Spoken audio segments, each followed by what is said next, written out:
হরে কৃষ্ণ। ভালো আছেন সবাই নিশ্চয়ই। সকল বৈষ্ণবের চরণে আমার প্রণাম। ধন্যবাদ যারা জয়েন করেছেন আজকে ক্লাসে। তো আমরা প্রত্যেক শনিবারে চেষ্টা করি শ্রীমদ্ ভাগবতমে শিল প্রভুপাদের তাৎপর্যগুলো পড়ে সেগুলো আলোচনা করার। তো আমরা প্রথম স্কন্ধের দ্বাদশ অধ্যায়ে আছি। আজকে আমরা গত সপ্তাহে 6 নম্বর শ্লোকটা শুরু করেছিলাম, ওটা শেষ হয়নি, ওটা থেকে আবার শুরু করব।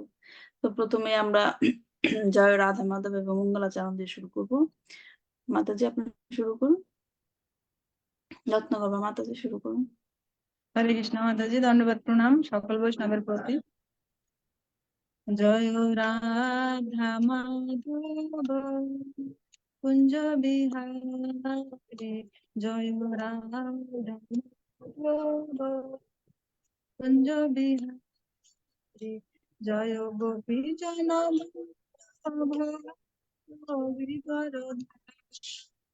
জয় গোপী জন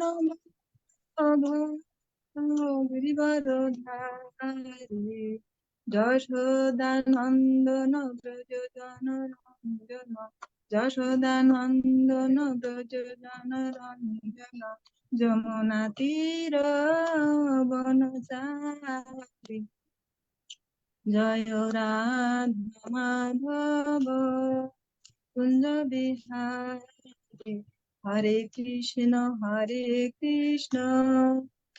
কৃষ্ণ কৃষ্ণ হরে হরে, হরে রাম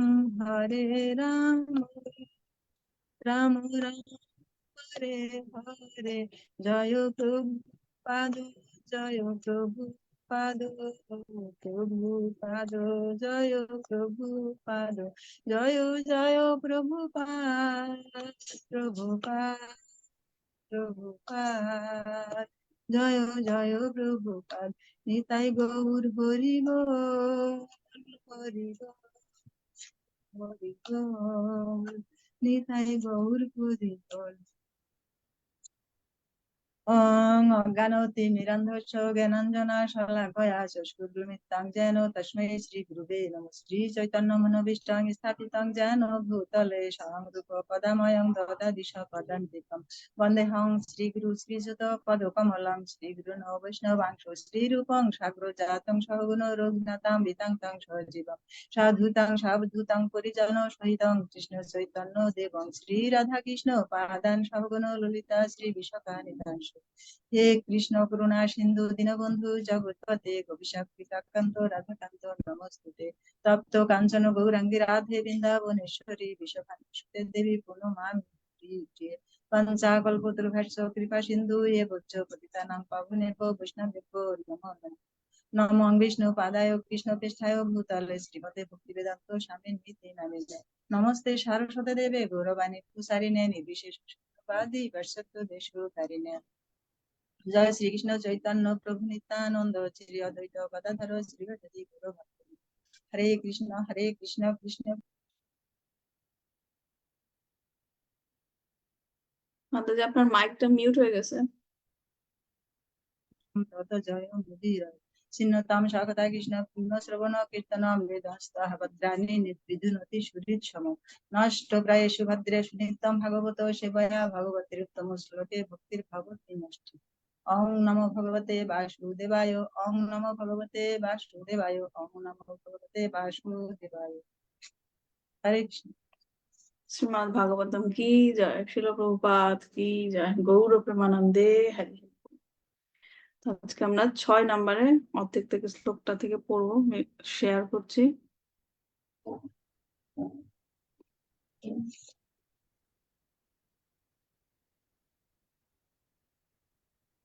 দেখা যাচ্ছে রাইট? হ্যাঁ দেখা যাচ্ছে মাতাজি।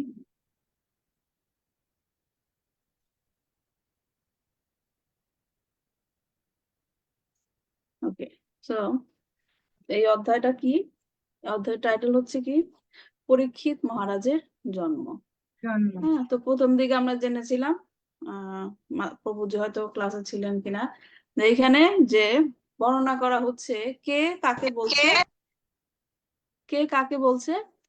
এই যে পরীক্ষিত মহারাজের জন্ম হচ্ছে সুত গোস্বামী, শৌনক ঋষি সুত গোস্বামীকে জিজ্ঞেস করছে, এবং সুত গোস্বামী, কারণ আমরা কি জানি ভাগবতমটা বলা হচ্ছিল পরীক্ষিত মহারাজকে সুখদেব গোস্বামী, কিন্তু এই চ্যাপ্টারে টাইটেলটা হচ্ছে পরীক্ষিত মহারাজের জন্ম। তার মানে নিশ্চয়ই যে এটা পরীক্ষিত মহারাজ এবং সুখদেব গোস্বামীর কথোপকথন না, রাইট? এটা হচ্ছে পরীক্ষিত মহারাজের জন্মটা অন্য একজন বলছে। সেটা কি আরেক সময় যে শ্রীমদ ভাগবতম বলা হয়েছিল, সেটা কার কার মধ্যে? সুত গোস্বামী এবং শৌনক ঋষি, মানে অনেক ঋষিরা ছিল, তারা মানে নেতৃত্বে ছিল হচ্ছে শৌনক ঋষি। তো সুত গোস্বামী যখন নাকি সুখদেব গোস্বামী পরীক্ষিত মহারাজকে ভাগবতমটা বলছিল, তখন সেখানে অনেক ঋষিরাও উপস্থিত ছিল। হ্যাঁ, নিশ্চয় এগুলো জানেন না? অনেক ঋষিরা ছিল, তার মধ্যে সুত গোস্বামী উপস্থিত ছিল। সুত গোস্বামী যখন সুখদেব গোস্বামীর মুখ থেকে মুখ নিঃসৃত যে শ্রীমদ ভাগবতম শুনেছিল, সেটা শোনার পর তিনি এসে এই ঋষিদেরকে, মানে শৌনক মুনির নেতৃত্বে যে অন্যান্য ঋষিরা ছিল, তাদেরকে সে বর্ণনা করছে। তো আমরা সেই অধ্যায়ে আছি, 6 নম্বর শ্লোকটা থেকে শুরু করবো আজকে। কিমতে কামাসুরা স্পর্হা মুকুন্দ মানস দ্বিজা আধি জাহুরুর মুদাম রাজনা সুদিশ তাস্যা ইয়াথে তারে। এটার অনুবাদ ছিল যে, হে ব্রাহ্মণগণ, মহারাজ যুধিষ্ঠিরের ঐশ্বর্য এমনই মনোমুগ্ধকর ছিল যে স্বর্গের অধিবাসীরাও তা লাভ করার বাসনা করতেন। কিন্তু যেহেতু তিনি ভগবানের সেবায় মগ্ন ছিলেন, তাই ভগবত সেবা ভিন্ন অন্য কিছুই তাকে সন্তুষ্ট করতে পারত না। তো এই অধ্যায়ের 6 নম্বর শ্লোক পর্যন্ত কার কথা বলা হচ্ছে? যুধিষ্ঠির মহারাজের রাজ্য শাসন, যুধিষ্ঠির মহারাজের কোয়ালিটি, সেগুলো বলা হচ্ছে। এখন প্রশ্ন হতে পারে যে সুত গোস্বামীকে পরীক্ষিত মহারাজ সম্বন্ধে জানার জন্য প্রশ্ন করা হলো, কেন সুত গোস্বামী যুধিষ্ঠির মহারাজের কথা বলা শুরু করেছে? কারণ পরীক্ষিত মহারাজের কথা বলার আগে পরীক্ষিত মহারাজের যে ব্যাকগ্রাউন্ড, তার ফ্যামিলি যে ব্যাকগ্রাউন্ড, সেটা ভালো একটা আইডিয়া দেওয়ার জন্য তিনি যুধিষ্ঠির মহারাজের কথা বলা শুরু করলেন। 6 নম্বর শ্লোক পর্যন্ত যুধিষ্ঠির মহারাজের রাজ্য শাসন করার মানে যে রাজ্যের কথা, যেগুলো তার যে কোয়ালিটি, সেগুলা বলা হয়েছিল। তো আমরা শুরু করেছিলাম কিছুটা, তো আমরা বাকি পয়েন্ট গুলো এখানে বলবো। যে আমরা সোনার শিকল, লোহার শিকলের কথা বলেছিলাম। রত্নগর্ভা মাতাজি মনে আছে আমরা যে উদাহরণটা দিয়েছিলাম? এখানে শিল প্রভুপাদ শুরু করেছিলেন যে জগতে জীব দুটি বস্তু যা জীবকে সন্তুষ্ট করতে পারে। কেউ যখন জড় বিষয়ে মগ্ন থাকে তখন সে ইন্দ্রিয় তৃপ্তির মাধ্যমে সন্তুষ্ট হয়, কিন্তু কেউ যখন জড় জগতের প্রভাব থেকে মুক্ত হয় তখন সে প্রেমময়ী সেবা সম্পাদনের দ্বারা তৃপ্ত হয়। তার মানে 2 ধরনের সন্তুষ্টির কথা বলা হয়েছে, যেটা শিল প্রভুপাদের অনুবাদ থেকে ব্যাখ্যা করেছিলাম, যে সোনার শিকল, লোহার শিকল। হ্যাঁ, তো পরবর্তী যে পয়েন্টটা, সেটা হচ্ছে যে এখানে 2 সেবা মানুষ যারা নাকি এই মানব জন্ম ধারণ করেছে, তারা প্রকৃতপক্ষে সেবক, তাদের সেব্য নয় আর কি, তারা প্রকৃতপক্ষে স্বরূপের সেবক। হ্যাঁ, সেই যে তারা উভয় ক্ষেত্রে সেবা করে যাচ্ছে, যেমন কেউ কেউ করে তার ইন্দ্রিয়গুলিকে সেবা করে, অথবা কি করে? ভগবানকে সেবা করে। হ্যাঁ, তো পার্থক্যটা কি? প্রথম ক্ষেত্রে সন্তুষ্টি, যেটা নাকি নিজের ইন্দ্রিয়গুলোকে সন্তুষ্টি, সেটা আপাত দৃষ্টিতে খুব আনন্দের মনে হলেও প্রকৃতপক্ষে তা স্থায়ী নয়। একটি মাছকে জল ছাড়া যদি অনেক সুখ স্বাচ্ছন্দ্য দেওয়া হয়, তখন সে কখনো সুখী হয় না। সে কেবল তখনই সুখী হয় যখন তাকে জলে ছেড়ে দেওয়া হয়। তো একইভাবে আপনি যা খুশি বা ঐশ্বর্য যা কাউকে দিন না কেন, একটা নির্দিষ্ট সময় পরে সেটা কি বিস্বাদ হয়ে যায়। কারণ ভগবান শ্রীকৃষ্ণের কোমল পদ্মের প্রতি ভক্তিমূলক সেবার মাধ্যমে কেবল আত্মা সন্তুষ্টি লাভ করে। কথা আমরা জানি যে চৈতন্য চরিতামৃতে বলা হয়েছে, জীবেরও স্বরূপ হয় কৃষ্ণের নিত্যদাস। মানুষ যতই বলুক যে আমি প্রভু, এবং আমার এত এত লোক দ্বারা আমি সেবিত হচ্ছি, হ্যাঁ, কিন্তু প্রকৃতপক্ষে সবাই হচ্ছে কি দাস। সেটা কেমন? যে নিজের মধ্যে যে 6টা অনর্থ আছে, নিজের মধ্যে যে 6টা অনর্থ আছে, ক্রোধ, লোভ, মোহ, মদ, অহংকার, মাৎসর্য, এগুলোর দাসত্ব করে যাচ্ছে প্রকৃতপক্ষে।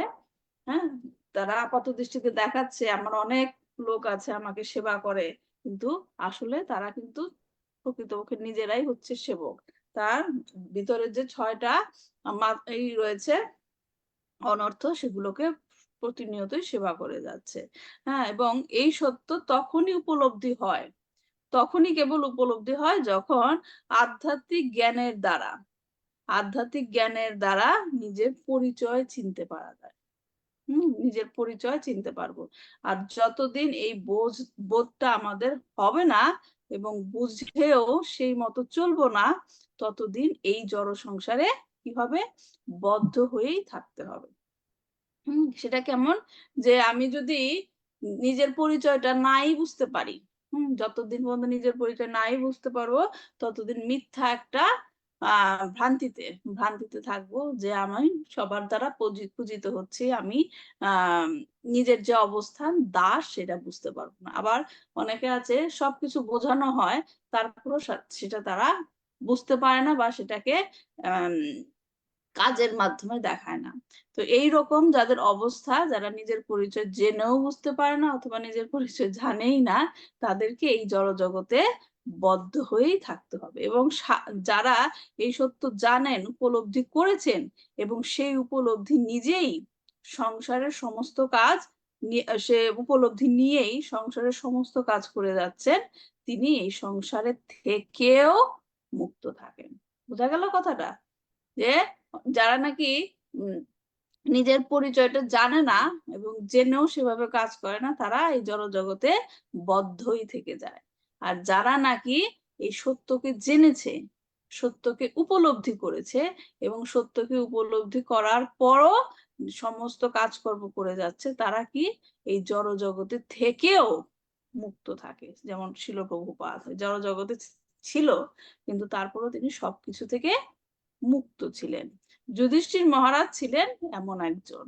যুধিষ্ঠির মহারাজ, তাই তিনি সবকিছুর মধ্যে থেকেও, সমস্ত দায়িত্ব পালনের মধ্যে থেকেও নিজেকে কি নির্লিপ্ত রেখেছিলেন। এই যে আমরা ট্রান্সলেশনে পড়লাম, এটা অনুবাদে, যে যেহেতু তিনি ভগবানের সেবায় মগ্ন ছিলেন, তাই ভগবত সেবা ভিন্ন অন্য কোনো কিছুই তাকে সন্তুষ্ট করতে পারতো না, অন্য কোনো কিছুই তাকে সন্তুষ্ট করতে পারতো না।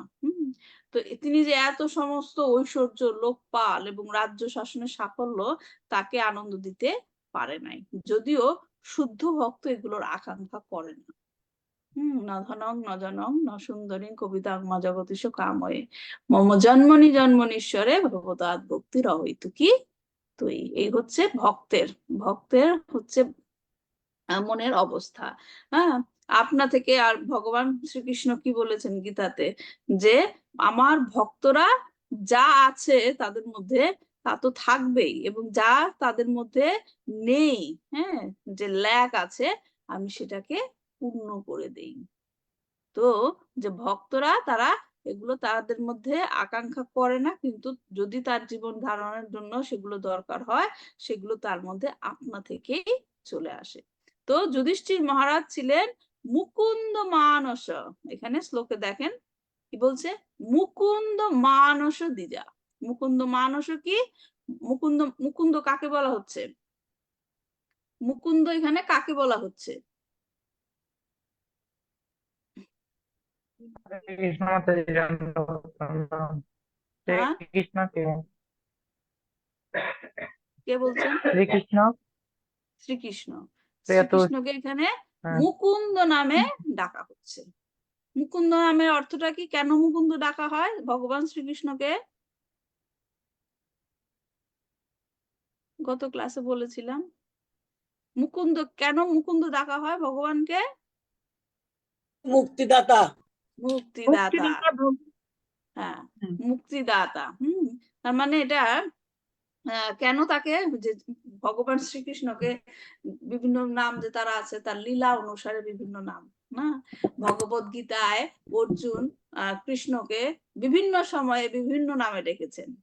হ্যাঁ, রাইট। যারা নাকি ভগবত গীতা পড়েছেন, শিল প্রভুপাদের তাৎপর্যগুলো পড়েছেন, সেখানে আপনারা দেখতে পাবেন ভগবানকে অর্জুন বিভিন্ন প্রশ্নের জন্য বিভিন্ন অবস্থায় বিভিন্ন নামে ডেকেছেন। যেমন কখনো তিনি মাধব ডেকেছেন। মাধব মানে কি?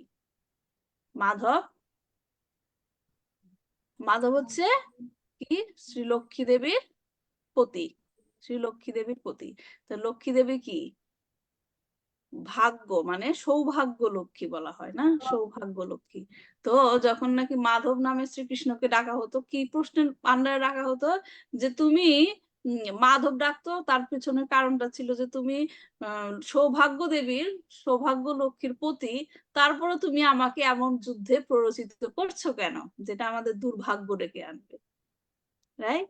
তো এরকম যখন নাকি গীতার শ্লোকগুলো ডিটেলসে পড়বেন, তখন এটা বোঝা যায় যে বিভিন্ন প্রশ্নের পেছনে কি কারণ, সেইভাবে সেই ভগবানকে ডেকেছে। তো এইখানে শ্রীমদ ভাগবতে যে সুত গোস্বামী বলছেন যে ইয়েকে, যুধিষ্ঠির মহারাজকে মুকুন্দ মানস, হ্যাঁ, কৃষ্ণ মানস বলে নাই, মুকুন্দ মানস কেন বলছেন? যে তিনি ভগবান তাকে সকল প্রকার দায়িত্বের মধ্যে রেখে, ওই জড়জগতে রেখো, তাকে এই সকল অ্যাটাচমেন্ট থেকে মুক্ত রেখেছিলেন। তিনি মুক্ত ছিলেন, যুধিষ্ঠির মহারাজ মুক্ত ছিলেন। তো আকর্ষণের মধ্যে থেকেও সকল প্রকার বন্ধন থেকে তিনি মুক্ত ছিলেন। তো 4 থেকে 6 পর্যন্ত এখানে যুধিষ্ঠির মহারাজের কথা বলা হয়েছে। এরপর আমরা 7 নম্বর শ্লোক থেকে পড়বো। 7 নম্বর শ্লোক থেকে 11 নম্বর শ্লোক পর্যন্ত যে টাইটেলটা, যেটা সম্বন্ধে আমরা জানবো, সেটা কি? পরীক্ষিত মহারাজের মাতৃগর্ভে ভগবান দর্শন। পরীক্ষিত মহারাজ মাতৃগর্ভে ভগবান দর্শন করেছেন, এই কথা বলা হবে। তো 7 নম্বর শ্লোকটা পড়ছি। মাতুর গর্ভগত বীর শতদা ভৃগুনন্দন দদর্শ পুরুষ কঞ্চি দহমান হস্র তেজসা। মাতুর গর্ভগত বীর শতদা ভৃগুনন্দন দদর্শ পুরুষ কঞ্চিত দহমান হস্র তেজসা। পড়ুন প্রভুজি শ্লোক নম্বর 7।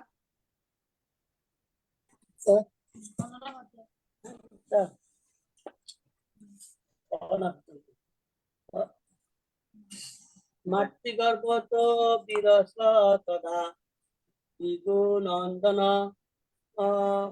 তদস্য পুরস কঞ্চিত রাধে তেজসা।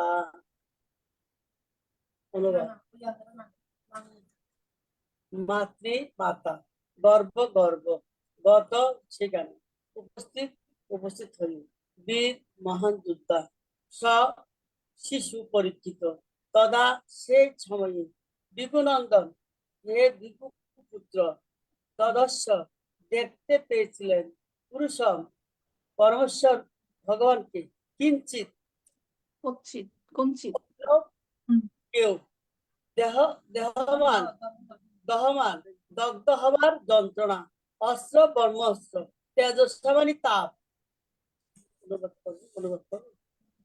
অনুবাদ। হে বিভু নন্দন, শোনক, মাতা উত্তরার গর্ভে অবস্থানকালে মহাবীর পরীক্ষিত অশ্বত্থমা কর্তৃক নিক্ষিপ্ত ব্রহ্মাস্ত্র তাপ যখন দগ্ধ হচ্ছিলেন, তখন তিনি পরমেশ্বর ভগবানকে দর্শন করেছিলেন। ধন্যবাদ প্রভুজি। শিল প্রভুপাদের তাৎপর্য করছি। শিল প্রভুপাদ কি যায়। মৃত্যুর পর জীব সাধারণত 7 মাস ধরে সমাধিস্থ অবস্থায় থাকে।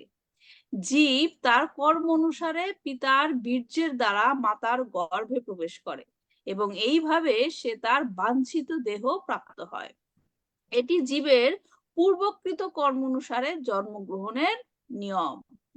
পয়েন্টগুলো একটু বোঝার চেষ্টা করবেন কি কি হচ্ছে। সে যখন তার সমাধি থেকে জেগে ওঠে তখন গর্ভের ভেতর আবদ্ধ থাকার ফলে সে অত্যন্ত অসুবিধা অনুভব করে এবং সেখান থেকে বেরিয়ে আসতে চায়। কখনো কখনো সৌভাগ্যক্রমে সে সেই অবস্থা থেকে মুক্ত হওয়ার জন্য ভগবানের কাছে প্রার্থনা করে। মহারাজ পরীক্ষিত যখন তার মাতার গর্ভে ছিলেন তখন অশ্বত্থামার দ্বারা নিক্ষিপ্ত ব্রহ্মাস্ত্রের দ্বারা তিনি আহত হন এবং তার ফলে তিনি প্রচন্ড তাপ অনুভব করেছিলেন। কিন্তু যেহেতু তিনি ছিলেন ভগবানের ভক্ত, তাই ভগবান তার সর্বশক্তিমত্তার প্রভাবে সেই গর্ভে আবির্ভূত হন এবং শিশু পরীক্ষিত তখন দেখতে পেয়েছিলেন যে কেউ তাকে রক্ষা করতে এসেছেন। সেই অসহায় অবস্থাতেও শিশু পরীক্ষিত সেই অসহ্য তাপ সহ্য করেছিলেন, কেননা তার প্রকৃতিতে তিনি ছিলেন একজন মহান যোদ্ধা। তাই এখানে তাকে বীর শব্দটি ব্যবহার করা হয়েছে। সুন্দর একটা শ্লোক আমাদের।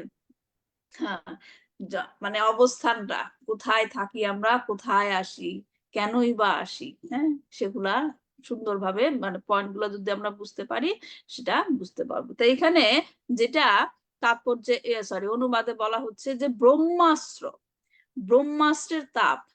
আমি শিওর যে আপনারা মহাভারতের সেই ঘটনাটা জানেন কি হচ্ছে এখানে, রাইট?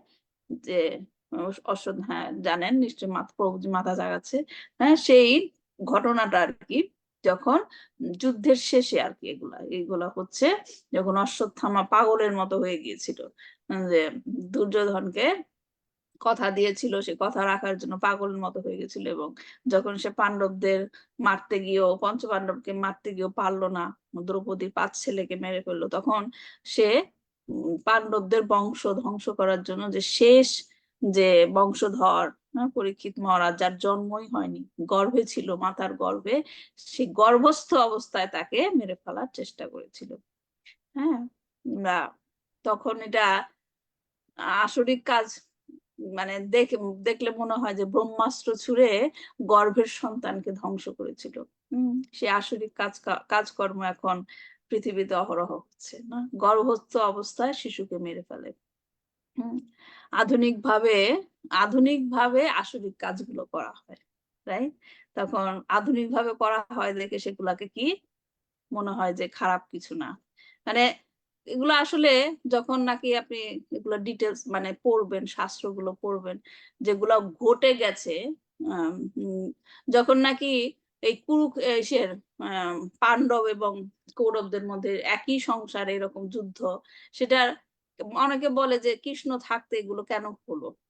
কিন্তু সেগুলা হচ্ছে কলিযুগে, সেটা ছিল একটা ঘরে না, পাণ্ডব এবং কৌরবদের, কিন্তু সেটা আর কি ছিল, ইন্ডিকেশন ছিল যে আসন্ন কলিযুগে প্রতিটি ঘরে ঘরে এরকম হবে, প্রতিটি ঘরে ঘরে এরকম হবে। হ্যাঁ, এখন সেই আত্মীয় স্বজন ভাই বোন আর সেরকম ভাবে থাকে না, না, যে লোভ মানুষকে কতটা খারাপ করে দেয়, ভাই ভাইয়ের মধ্যে কিরকম লেগে যায়। যাই হোক, তো সেটাই আমার বলার উদ্দেশ্য যে সেই সমস্ত ঘটনায় চাক্ষুষ দেখতে পাওয়া যায় আসরিক কাজগুলো, কিন্তু এখন মডার্নাইজ হয়ে গেছে সে আসরিক কাজকর্মগুলো। যে বনে যখন আপনি দেখেন যে সিংহ একটা হরিণকে মেরে সে মাংস ছুঁড়ে মানে ছিঁড়ে ছিঁড়ে খাচ্ছে, রাইট? সে একই জিনিসই কিন্তু হচ্ছে মডার্নাইজড হইতে, সুন্দরভাবে সে মাংসের টুকরাগুলো সুন্দর ডিশে সাজিয়ে দিয়ে রেস্টুরেন্টে দেওয়া হচ্ছে এবং সেটা খেয়ে কি ইন্দ্রিয় তৃপ্তি হচ্ছে। কিন্তু যখন আপনি দেখবেন সেই সিনটা, সিংহ মাংসটা খাচ্ছে, হ্যাঁ, বাঘ মাংসটা খাচ্ছে, একই জিনিস হচ্ছে রেস্টুরেন্টে, সেরকম যদি মিলিয়ে দেখেন মনে হবে যে পেছনের যে কারণটা একই, ইন্দ্রিয় তৃপ্তি, পশু হত্যার মাধ্যমে ইন্দ্রিয় তৃপ্তি। কিন্তু যেহেতু মডার্নাইজ হইতে করা হচ্ছে তাই সেটা চোখে অত খারাপ লাগে না, কিন্তু ব্যাকগ্রাউন্ড যদি দেখেন, আমি একটা ক্লাস শুনেছিলাম, সেখানে বলা হয়েছিল যে বাচ্চারা এখন বার্গার খেতে খুব পছন্দ করে, রাইট? ম্যাকডোনাল্ডস এর বার্গার যেগুলো দেওয়া, কিন্তু সে বাচ্চাগুলিকে যদি সে বার্গারটা কোত্থেকে আসছে, কিভাবে আসছে, প্রসেসটা কি, প্রথম থেকে যদি দেখানো হয় যে একটা পশু হত্যা করা হচ্ছে এবং সেটাকে প্রসেস করে সে সুন্দরভাবে বার্গারের প্যাটি বানানো হচ্ছে, যদি বাচ্চাদের সেই প্রথম থেকে ঘটনাটা দেখানো হয়, আমি শিওর তারা খাবে না, শিওর তারা খেতে পারবে না। ব্যাকগ্রাউন্ডে কি হচ্ছে তারা সেই ঘটনাটাই জানেন। তো সেই রকমই যে আমরা কোথা থেকে এসেছি, কোথায় যেতে হবে, আমাদের ব্যাকগ্রাউন্ড নলেজের অভাবে আমরা এখানে ভ্রান্তিতে পড়ে আছি, ভুলের জগতে পড়ে আছি, কারণ আমরা ব্যাকগ্রাউন্ডটা জানি না। যেটা চোখের সামনে চকচক করে সৌন্দর্য, কিন্তু এই সৌন্দর্যের থেকে যে আসল সৌন্দর্য রয়েছে সেই ব্যাকগ্রাউন্ড নলেজটা আমাদের নেই। তাই আমরা কি এই নকল সৌন্দর্যের পিছনে নিজেকে ছুটে নিয়ে যাই। তো যাই হোক, এটা মানে ব্রহ্মাস্ত্র যে কথাটা আমি বলছিলাম, যে ব্রহ্মাস্ত্রটা কি দেখেন, একটা বিশেষ বৈশিষ্ট্য যেটা শিল প্রভুপাদ ভালো করে বুঝিয়েছেন, যে ব্রহ্মাস্ত্র পারমাণবিক অস্ত্রের থেকেও অধিক সূক্ষ্ম। মহারাজ যুধিষ্ঠির প্রমুখ পঞ্চ পাণ্ডব এবং উত্তরার গর্ভস্থ তাদের একমাত্র পৌত্রকে হত্যা করার জন্য অশ্বত্থামা সেই ব্রহ্মাস্ত্র নিক্ষেপ করেছিলেন। পারমাণবিক অস্ত্র এবং ব্রহ্মাস্ত্রের মধ্যে যে পার্থক্যটা, সেটা শিল প্রভুপাদ এখানে বোঝাচ্ছেন। ব্রহ্মাস্ত্র পারমাণবিক অস্ত্রের থেকেও অধিক কার্যকরী কেননা এবং সূক্ষ্ম, কেননা ব্রহ্মাস্ত্র পারমাণবিক অস্ত্রের মতো অন্ধ নয়। যখন পারমাণবিক অস্ত্র প্রয়োগ করা হয় তখন তার লক্ষ্যবস্তু এবং অন্যদের মধ্যে পার্থক্য নিরূপণ করতে পারে না। কোন জায়গায় যখন পারমাণবিক অস্ত্র ছোড়া হয়, সেখানকার যেখানে ছোড়া হবে সেখান জায়গা তো ধ্বংসই হয়ে যাবে, তার আশেপাশে যা আছে সেগুলোতেও এফেক্ট পড়বে। কিন্তু ব্রহ্মাস্ত্র এখানে আমরা কি দেখছি, অশ্বত্থামা কাকে মারার জন্য ছুড়লেন? ব্রহ্মাস্ত্র পঞ্চ পাণ্ডবদের এবং তার কি শেষ বংশধর। শুধুমাত্র সেই টার্গেটকে গিয়েই সেখানে আঘাত করবে, আশেপাশে কোনো জায়গায় সে ব্রহ্মাস্ত্র আঘাত করবে না। এই কারণে বলা হচ্ছে যে এই পারমাণবিক অস্ত্র হচ্ছে, ব্রহ্মাস্ত্র হচ্ছে অধিক সূক্ষ্ম। প্রধানত পারমাণবিক অস্ত্র নিরীহ ব্যক্তিদেরও অনিষ্ট সাধন করে, কেননা সে পার্থক্য নিরূপণ করার ক্ষমতা নেই। কিন্তু ব্রহ্মাস্ত্র তেমন নয়। সর্বপ্রথমে তার লক্ষ্যবস্তু নির্ধারণ করে এবং নিরীহ ব্যক্তিদের অনিষ্ট সাধন না করে সেই উদ্দেশ্যে ধাবিত হয়। তো এটাই শিল প্রভুপাদ ব্রহ্মাস্ত্র সম্বন্ধে বলেছিলেন। তো এই বিপদ থেকে যখন নাকি তার সন্তানকে দেখলেন, উত্তরা দেখলেন যে তার গর্ভস্থ সন্তানের বিপদ আসন্ন, এই বিপদ থেকে গর্ভস্থ সন্তানকে উদ্ধার করার জন্য উত্তরা ভগবানের কাছে ছুটে গেলেন। এবং তখন ভগবান কি করলেন, কি আমি যেন যখন এই মানে লীলাটা শুনি গায়ের লোম দাঁড়িয়ে ওঠে, যে ভগবান কি করলেন, সে গর্ভস্থ সন্তানকে রক্ষা করার জন্য উত্তরার গর্ভে প্রবেশ করে গেলেন, উত্তরার গর্ভে প্রবেশ করে গেলেন।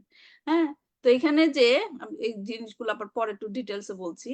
প্রথম যে লাইনটা শিল প্রভুপাদ তাৎপর্য বলেছেন কি, মৃত্যুর পর জীব সাধারণত 7 মাস ধরে সমাধিস্থ অবস্থায় থাকে।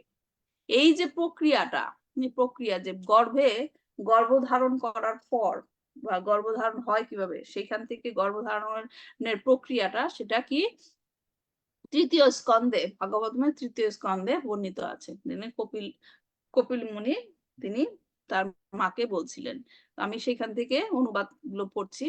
ভগবান বললেন, পরমেশ্বরের অধ্যক্ষতায় জীবাত্মা তার পূর্বকৃত কর্মের ফল অনুসারে বিশেষ প্রকার শরীর ধারণের জন্য পুরুষের রেতকণা আশ্রয় করে স্ত্রীর গর্ভে প্রবেশ করেন। এখানে পয়েন্টটা কি, পরমেশ্বরের অধ্যক্ষতায় তিনি কন্ট্রোল করেন, তিনি অবজার্ভ করেন, কিন্তু কি হয়, পূর্বকৃত কর্মের ফল অনুসারে, জীবের পূর্বকৃত কর্মের ফল অনুসারে সেটা কি, ভগবান সেটাকে অধ্যক্ষতায় পুরুষের রেতকণা আশ্রয় করে স্ত্রীর গর্ভে প্রবেশ করে। সেই রেতকণা গর্ভে পতিত হলে এক রাতে শনিতের সঙ্গে মিশ্রিত হয়, পঞ্চরাত্রিতে বধূদের আকার প্রাপ্ত হয়, 10 দিনের মধ্যে তা বৃদ্ধি পেয়ে বদরী ফলের মতো হয় এবং তা ধীরে ধীরে মাংসপিণ্ডে বা অন্ডে পরিণত হয়। মানে এটা গর্ভ ধারণ করার যেটা প্রক্রিয়া, প্রেগনেন্ট হওয়ার প্রক্রিয়া, সেটাই বলা হচ্ছে। 1 মাসের মধ্যে তার মস্তক গঠিত হয়। এখানে যে শিল প্রভুপাদ তাৎপর্য বলছেন যে 7 মাস ধরে সমাধিস্থ অবস্থায় থাকে। এটার মানেটা কি সেটা বোঝানোর জন্য আমি অনুবাদগুলো পড়ছি। 1 মাসের মধ্যে তার মস্তক গঠিত হয়, 2 মাসের মধ্যে তার হাত, পা এবং অন্যান্য অঙ্গ গঠিত হয়, 3 মাসের মধ্যে তার নখ, আঙ্গুল, লোম ও অস্থি ও চর্ম প্রকাশিত হয় এবং সেই সঙ্গে জননেন্দ্রিয় এবং দেহের ছিদ্রগুলি যথা চক্ষু, নাক, কান, মুখ ও পায়ু প্রকটিত হয়। যখন পড়ছি তখন এগুলা কি মনে হয় যে ডাক্তারের কাছে গেলে ডাক্তার যে আল্ট্রাসাউন্ড করে, আল্ট্রাসাউন্ড করে এগুলো বলে দেয় না, কিন্তু দেখেন এগুলো শ্রীমদ ভাগবতে আগে থেকেই লেখা আছে যে কি হচ্ছে গর্ভস্থ অবস্থায়। গর্ভধারণের 4 মাসের মধ্যে শরীরের সপ্ত ধাতুর উদয় হয়। সেগুলি হচ্ছে ত্বক, মাংস, রুধির, রুধির মানে রক্ত, মেদ, অস্থি, মজ্জা এবং শুক্র। 5 মাসের মধ্যে তার ক্ষুধা এবং তৃষ্ণার অনুভব হতে শুরু করে এবং 6ষ্ঠ মাসে জরায়ুর দ্বারা আবৃত ভ্রূণ দক্ষিণ কুক্ষিতে প্রবেশ করে। মাতৃভুক্ত অন্নপানাদির দ্বারা সেই ভ্রূণ বর্ধিত হতে থাকে এবং সব রকম কৃমি কীটের উৎপত্তি স্থল অত্যন্ত জঘন্য সেই মলমূত্রের গর্তে তাকে থাকতে হয়। উদরস্থ ক্ষুধার্থ কৃমিরা তার সুকোমল দেহটিকে সর্বক্ষণ ক্ষতবিক্ষত করতে থাকে। তার ফলে সে যন্ত্রণা, অসহ্য যন্ত্রণা অনুভব করে, বারবার মূর্ছিত হতে থাকে। শিশুটি যখন পিঞ্জরস্থ পক্ষীর মতো অঙ্গ সঞ্চালনে অসমর্থ হয়, গর্ভের মধ্যে বাস করে। সে যদি ভাগ্যবান হয়, এই যে এটা হচ্ছে গুরুত্বপূর্ণ পয়েন্ট, সে যদি ভাগ্যবান হয় তখন তার পূর্বের 100 জন্মের সমস্ত দুঃখ দুর্দশার কথা স্মরণ হয়। সে যদি ভাগ্যবান হয়, এই ভাগ্যটাকে কে তৈরি করে? সে বলছে যদি সে ভাগ্যবান হয়, ভাগ্যটা কে তৈরি করবে? নিজেই না? তার পূর্বজন্মে সে কি কর্ম করেছে সেই কর্মফল অনুসারে সে তার ভাগ্যটা তৈরি করতে পারে এবং সে যখন সেগুলা স্মরণ করতে পারে তখন সে দীর্ঘশ্বাস ফেলে সেই গর্ভের মধ্যে। সেই অবস্থায় মনের শান্তি লাভ করা কি করে সম্ভব? এটা যেমন মনে হচ্ছে যে যখন মানুষ খারাপ কাজ করে, নানা রকমের খারাপ কাজ, দুর্নীতি করে, যখন সে করে তখন বুঝতে পারে না আমার এই ফল হতে পারে, রাইট? জেনেও অনেকে দুর্নীতি করে, কিন্তু যখন সে আইন ব্যবস্থায় ধরা পড়ে যায়, যখন জেলে চলে যায়, তখন সে জেলে বসে তার আর কিছু করার থাকে না, ব্যাকে যাওয়ার কিছু করার থাকে না, সে সেখানে বসে শুধু দীর্ঘশ্বাসই ফেলে, কেন আমি এগুলো করলাম, রাইট? তখন তার বের হওয়ার কোনো কি নাই, উপায় নাই। হ্যাঁ, তো বলছে যে গর্ভধারণের 7 মাস পর তার চেতনা লাভ হয়। এই যে প্রসেস গুলো বললাম 6 মাস পর্যন্ত, 7 মাস থেকে তার চেতনা লাভ হয়। তখন প্রসবের কয়েক সপ্তাহ পূর্ব থেকে প্রসব বায়ুর নিচে চাপ দিতে থাকে, সেই বায়ুর দ্বারা চালিত হয়ে সে কি সেখানে চলতে থাকে এবং যাতে কৃমির মতো এক স্থান থেকে স্থির থাকতে পারে না। তো বলার উদ্দেশ্যটা হলো যে 7 মাসের সময় তার চেতনা শুরু হয়, চেতনা লাভ হয় এবং তখন সে বুঝতে পারে যে আমার এই অবস্থার কারণ কি, আমি পূর্বজন্মে কি করেছি, সেই অবস্থার কারণ আমি নিজেই, এবং আমার নিজের কর্মের কারণে আমি এখানে আবার পতিত হয়েছি মাতৃগর্ভে। তখন সে যদি ভাগ্যবান থাকে তখন সে ভগবানকে স্মরণ করে, ভগবানকে স্মরণ করে তাকে বলে যে আমাকে এই অবস্থা থেকে মুক্তি দাও। কিন্তু দুর্ভাগ্যবশত যদিও আমরা ভগবানকে মনে করতে পারি, হ্যাঁ, এর জন্য বলা হয় না যে গর্ভস্থ অবস্থায় মাকে ভাগবতম পড়তে, ভগবত গীতা পড়তে, হ্যাঁ, যেন সে বাচ্চারা গর্ভস্থ অবস্থায় সেগুলো শুনতে পারে। এটা শুধু বলার জন্য বলা না, সেটার প্রমাণও আমরা পেয়েছি না? যখন প্রহ্লাদ মহারাজ গর্ভে ছিল তখন কি নারদ মুনি সেগুলো বলতো, তার সামনে বলতো, এবং শুনে শুনে সে গর্ভস্থ অবস্থায় কি দীক্ষিত হয়ে গিয়েছিল নারদ মুনির কাছ থেকে। তারপর আমরা গর্ভস্থ অবস্থায় যে তারা কথা শুনতে পারে সেটার আরেকটা প্রমাণ যখন নাকি অর্জুন এবং সুভদ্রার মধ্যে কথোপকথন হচ্ছিল, তখন অভিমন্যু গর্ভস্থ অবস্থায় সেই কি বলে ওইটাকে, যুদ্ধক্ষেত্রে যে রণাঙ্গনের যে কৌশল, সেই সম্বন্ধে সে জানতে পেরেছে। চক্রবাহু সম্বন্ধে, চক্রবাহু সম্বন্ধে। হ্যাঁ, চক্রব্যূহ। কিন্তু তিনি তার দুর্ভাগ্যবশত সে চক্রব্যূহ যে ঢুকার পথটা সে জানতে পেরেছিল, কিন্তু বের হতে হবে কিভাবে সেটা সে ঘুমায় গেছিল।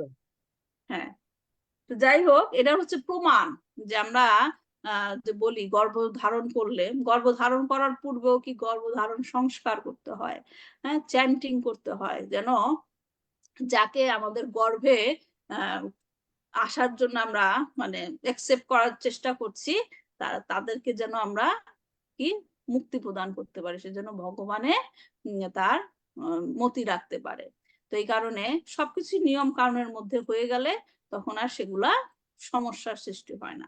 হ্যাঁ, কিন্তু দুর্ভাগ্যবশত যে আমরা গর্ভস্থ অবস্থায় ভগবানের নাম চিন্তন করলেও, বলে না যে বিপদে পড়লে ভগবানের নাম স্মরণে আসে না, বিপদ থেকে চলে গেলে তখন আর ভগবানকে দরকার হয় না। হ্যাঁ, এগুলো অনেক আমরা দেখি। এখানে আমরা যখন মন্দিরে যাই, অনেককে আমরা বলি, এনকারেজ করি মন্দিরে যেতে।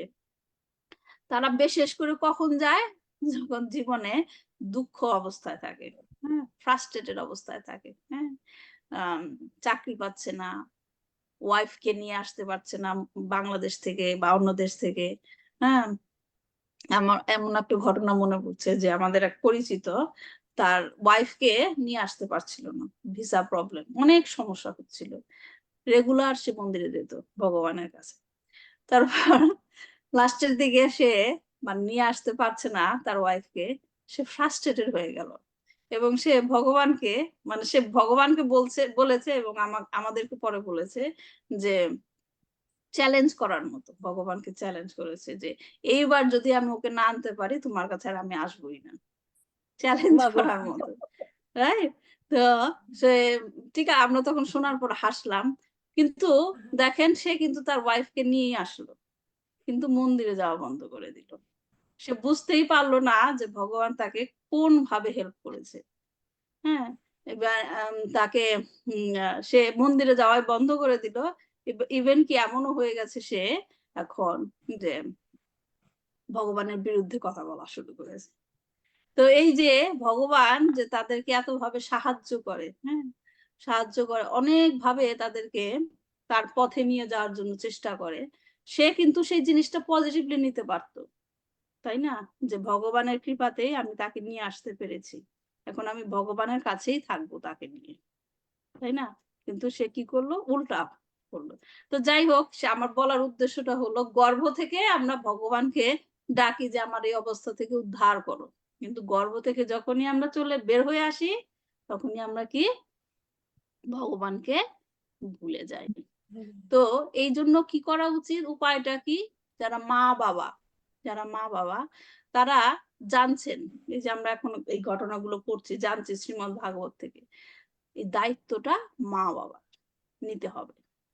হ্যাঁ, দায়িত্বটা মা বাবার নিতে হবে। যারা গর্ভস্থ অবস্থায় থাকাকালীন ভগবানের নাম স্মরণ করতে হবে, তাদেরকে নাম শোনাতে হবে, এবং জন্মের পরেও তারা যেন ভগবানকে ভুলে না যায়, ভগবানকে যেন ভুলে না যায় সে চেষ্টাটাও করতে হবে। আমি আমার ক্লাসে প্রায় আমি এগুলো বলি যে একটা মা, আমরা তো বলি মা হওয়াটা একটা গর্বের ব্যাপার, সবাই মা হতে পারে না, এবং যারা মা হয় তারা ভগবানের আশীর্বাদ হিসেবে গ্রহণ করতে হয়। কেন?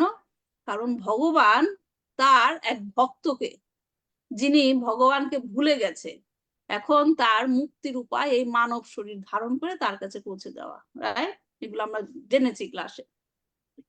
এখন সেই ভক্তটাকে উদ্ধার করার জন্য যিনি মা হচ্ছেন, ভগবান শ্রীকৃষ্ণ তাকে চুজ করেছেন, নিজে চুজ করেছেন যে তার এই সেবাটা মানে তার এই ভক্তকে তার কাছে ফিরিয়ে দাও।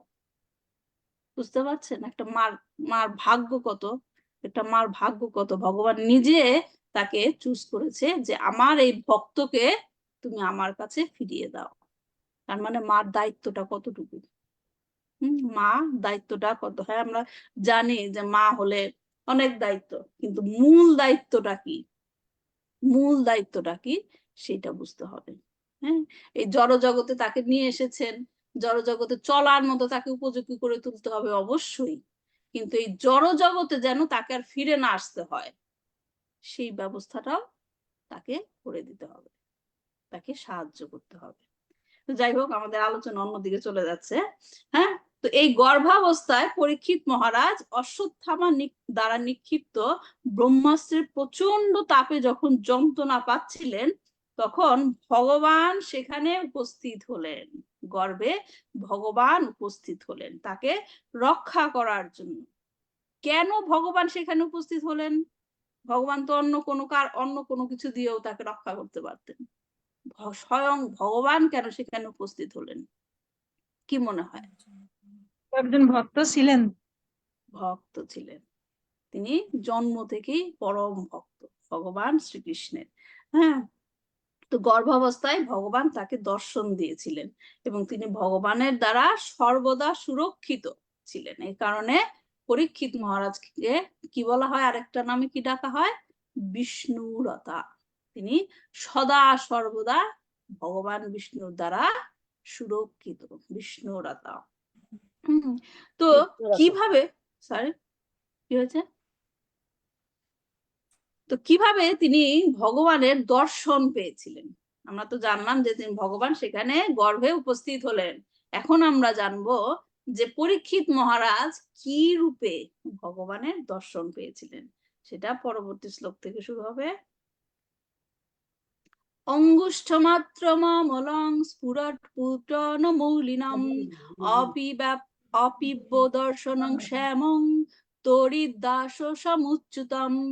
অঙ্গুষ্ঠমাত্রমলং স্ফুরৎপুটনমৌলিনম অপিব্য দর্শনং শ্যামং তরিদাসসমুচ্যতম।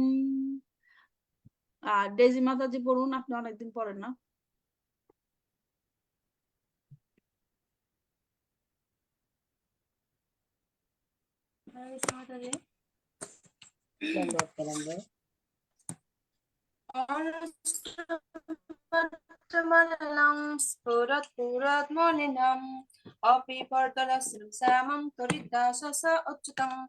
অঙ্গুষ্ঠ বিদ্যাঙ্গুষ্ঠ পরিমাণ মাত্র কেবল অমলম জরাতীত স্ফুরৎ জ্বলন্ত পুরৎ স্বর্ণ মলিনম মুকুট অপিব্য অত্যন্ত সুন্দর দর্শনম দর্শন শ্যামম শ্যামবর্ণ তরিৎ বিদ্যুৎ বিদ্যুৎ বাসনম বাসসম বসন অচ্যুতম ভগবান অচ্যুত অচ্যুত ভগবান।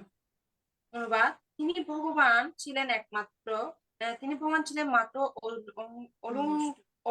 অঙ্গুষ্ঠ মানে আঙ্গুষ্ঠ মানে বিদ্যা আঙ্গুলের মতন পরিমাণ দিগত, কিন্তু সম্পূর্ণরূপে জরাতীত। তার উচ্চতা এবং অপূর্ব সুন্দর দেহটি ছিল ঘনশ্যাম বর্ণ, তার পরনে তড়িৎ বর্ণ পীতভূষণ এবং মস্তকে উজ্জ্বল স্বর্ণমুকুট ছিল। এইভাবে শিশু পরীক্ষিত তাকে দর্শন করেছিলেন। হরে কৃষ্ণ। ধন্যবাদ। ধন্যবাদ মাতাজি। হ্যাঁ, তো এখানে আসলে এই শ্লোকগুলো একসাথে পড়লেই বোঝা যায়, তারপর আমি একটু বলে দিচ্ছি। আচ্ছা, আমি পরবর্তী শ্লোকটাও একসাথে পড়ি, একসাথেই বলা হয়েছে এগুলা। শ্রীমদীর্ঘ চতুর্বাহং তপ্ত কাঞ্চন কুণ্ডলম ক্ষত যাক্ষং গদা পানি মাত্তন সর্বত দিশাম পরিভ্রমন্ত মূলকাভাং ভ্রাময়ন্তং গদাং মুহ। রীতা মাতাজি পড়তে চান?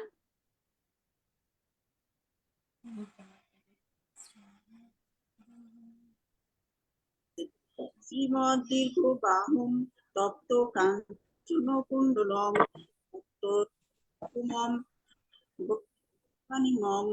আত্মমম সর্বতো দিশম পরিভ্রমম তম উল্কাভাম ধায়ন্তম গাদম মোহ। শ্রীমৎ সম্পূর্ণ দীর্ঘ হরে কৃষ্ণ বাহুম চতুর্ভুজ তপ্ত কাঞ্চন গলিত স্বর্ণ কুণ্ডুলম কর্ণ কুণ্ডুল ক্ষতজ অক্ষম রক্তবর্ণ চক্ষু গদা পানিম গদাধারী হস্ত, আত্মনন নিজের সর্বত্র সমস্ত দিশম চতুর্দিক পরিক্রমণশীল, উল্কাভাব উল্কার মতো ভ্রায়ন্তম ঘূর্ণায়মান, গদাম গদা মুহু নিরন্তর। অনুবাদ: ভগবান ছিলেন চতুর্ভুজ সম্পন্ন, তার কর্ণে ছিল তপ্ত কাঞ্চনের কুণ্ডল এবং ক্রোধবশত তার চক্ষু হয়েছিল আরো রক্তিম। তিনি যখন পরিভ্রমণ করেছিলেন তখন তার গদা উল্কার মতো নিরন্তর তার চতুর্দিকে ঘুরছিল। হরে কৃষ্ণ। ধন্যবাদ মাতাজি। তাৎপর্য পড়ছি, দুটো শ্লোক খুব সুন্দর সুন্দর সুন্দর পয়েন্ট আছে। তাৎপর্য পড়ছি আগে।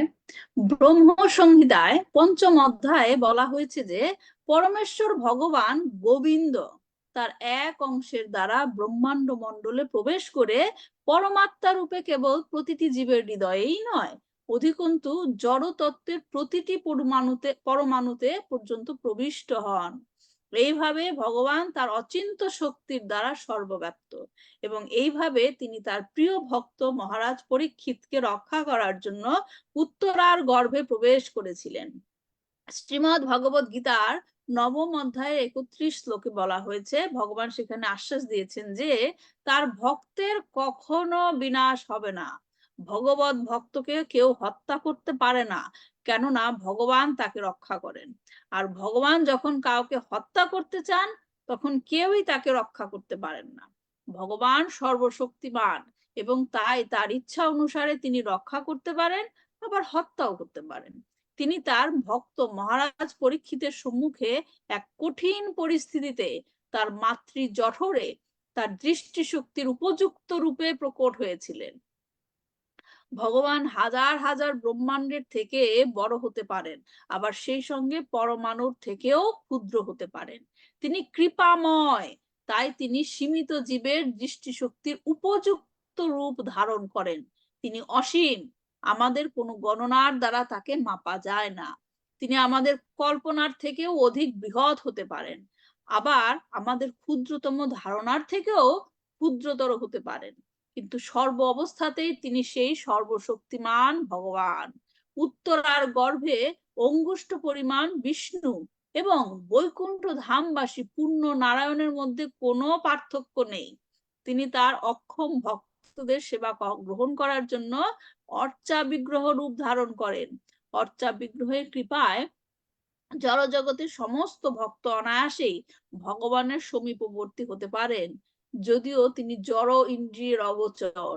অতএব প্রাকৃত ভক্তদের গোচরীভূত হওয়ার জন্য অর্চা বিগ্রহ হচ্ছেন ভগবানের পূর্ণ চিন্ময় স্বরূপ।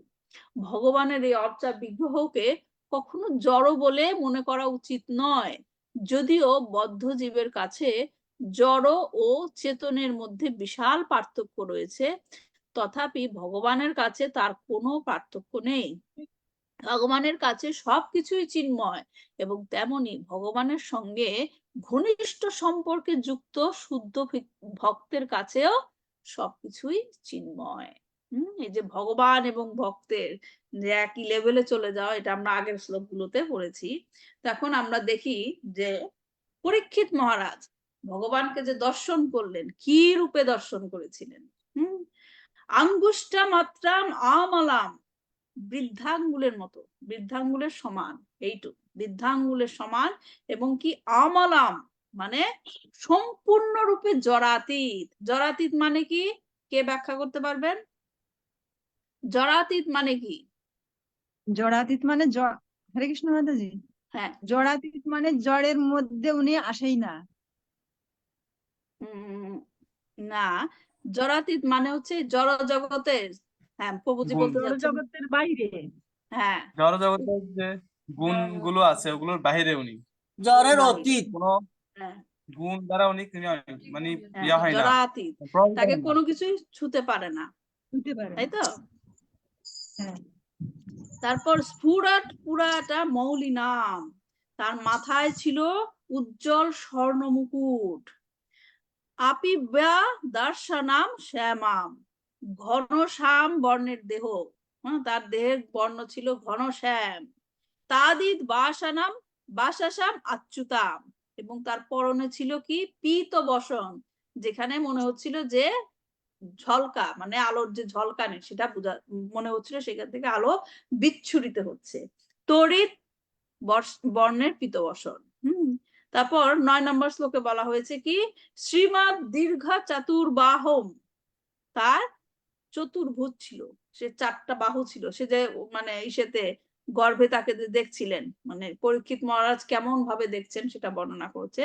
তার ছিল চতুর্ভুজ, তপ্ত কাঞ্চনা কুণ্ডলাম, কানে ছিল তপ্ত কাঞ্চনের কুণ্ডল, তপ্ত কাঞ্চনের কুণ্ডল, এবং কি সাতা জাকসাম, তার চক্ষু ছিল রক্তবর্ণ। হ্যাঁ, কেন রক্তবর্ণ? কেন ভগবানের চক্ষুটা রক্তবর্ণ ছিল?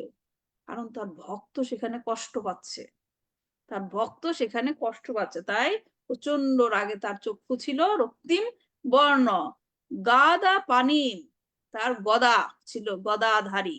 আত্মানা সর্বাত দিশা পারিভ্রান্তাম প্রামান্তাম উল্কাভাম ভ্রামায়ান্তাম গাদাম মুহ, এবং তিনি যখন খুব তাড়াতাড়ি সেখানে পরিভ্রমণ করছিলেন, গর্ভের ভিতরে সে খুব ঘোরাঘুরি করছিল, তখন তার গদা চারিদিকে ঘুরছিল, তার গদা যে চারিদিকে ঘুরছিল, তিনিও যেমন গর্ভের মধ্যে ঘুরছিলেন তাকে রক্ষা করার জন্য, তার গদাও সেখানে চারিদিকে ঘুরছিল। তো ভগবানের গদার নাম কি? ভগবানের গদার নাম কি অর্চনা মাতাজি? হরে কৃষ্ণ মাতাজি, এটা আমি জানি না। ভগবানের গদার নাম হচ্ছে কৌমোদকী। ভগবানের শঙ্খের নাম জানেন? হ্যাঁ জানি।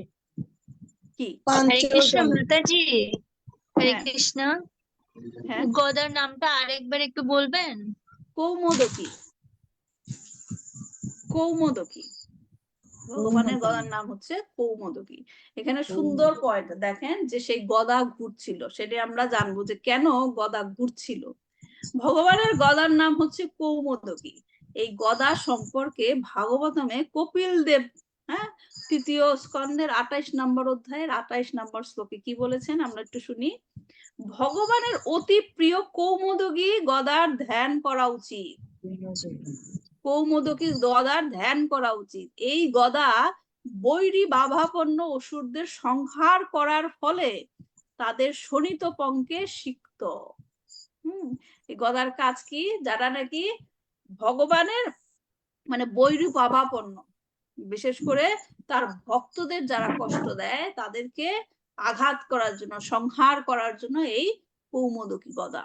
হ্যাঁ, এবং এই কৌমোদকী গদা সদা সর্বদা রক্তে রঞ্জিত থাকে।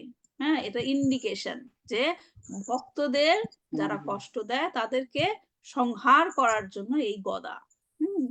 গুণ, এবং তার কি আরো বলা হয়েছে গুঞ্জনরত মধুকর মধুকর ফুলের দ্বারা সদা পরিবেষ্টিত তার অতি সুন্দর বনমালার এবং ভগবানের সেবার যুক্ত জীব বিশুদ্ধ জীবতত্ত্ব স্বরূপ তার কলার মুক্তাহারেরও ধ্যান করা উচিত। সেখানে বর্ণনা করা হচ্ছে, তার থেকে এই শ্লোকটা কিন্তু যেখানে কৌমোদকী গদার কথা বলা হয়েছে, যে কৌমোদকী গদা কি তাহলে কিসের প্রতীক?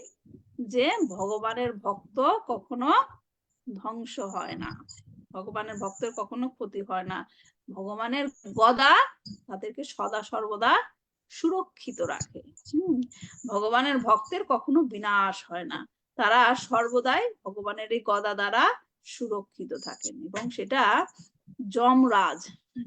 যমরাজও বলেছিলেন যে 6ষ্ঠ স্কন্ধের 3য় অধ্যায়ের 27 নম্বর শ্লোকে, যেখানে যমরাজ বলেছেন, দেখেন কি সুন্দর, ते देवा सिद्धा पारि गीता पवित्र गाथा ये सद्भावा समादृश्य भागवत प्रपन्ना तान नोपाशिदा हरेर गदाया भी गुप्ताम नाशम भायाम नाचा भाया पराभामा दंदे।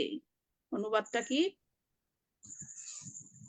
হে দূতগণ, হ্যাঁ, হে দূতগণ, যমরাজ তার দূতদের বলছে, হে দূতগণ তোমরা কখনো এই প্রকার ভক্তের কাছে যেও না, কারণ তারা সর্বতভাবে ভগবানের শ্রী পাদপদ্মে শরণাগত তারা সকলের প্রতি সমদর্শী। এখানে ভক্তদের গুণাবলীও বলা হচ্ছে, তারা সকলের প্রতি সমদর্শী। সমদর্শী মানে কি, যে তারা, আমরা যে অনেক সময় দেখি না, ডিস্টিংগুইশ করা উচিত নয়। সব একজন মানুষ যদি কৃষ্ণ কনসাসনেস নাও আসে, তাদেরকেও আমাদের ভালোবাসা উচিত, তাই না? কেন ভালোবাসা উচিত? কারণ আমরা জানি তারাও হচ্ছে আমাদের মতো ভগবানের সন্তান। আমি যে জিনিসটা বুঝতে পেরেছি সে বুঝতে পারেনি, তাকে আমার হেল্প করা উচিত যেন বুঝতে পারে তোমার আসল পরিচয়টা কি, তোমার কোথায় যেতে হবে। তো আমি যদি তাকে হেল্প করতে চাই, তাহলে আমার তাকে ভালোবাসতে হবে, রাইট? কাউকে আপনি যদি সাহায্য করতে চান, তাকে আপনাকে ভালোবাসতে হবে, নাহলে আপনি সাহায্য করবেন কেন? এই কারণে ভগবানের ভক্তরা, এই যে এত নাম সংকীর্তন হচ্ছে, ইসকন থেকে এত ভাবে প্রচার করা হচ্ছে, সবাইকে ভগবানের নাম করার জন্য কি করছে, হেল্প করা হচ্ছে, এটা কি সবার প্রতি তাদের ভালোবাসা। এবং এই গুণটা কোত্থেকে পেয়েছে এই ভক্তরা? স্বয়ং ভগবান থেকে। কেন? ভগবান যে ভক্তদের ভালোবাসেন তার একটা প্রমাণ কি? তার একটা প্রমাণ কি? ভগবান ভগবদ গীতা বলেছেন। ভগবদ গীতা বলার প্রথম কারণটা হচ্ছে কম্প্যাশনেট, হ্যাঁ, যে ভালোবাসা।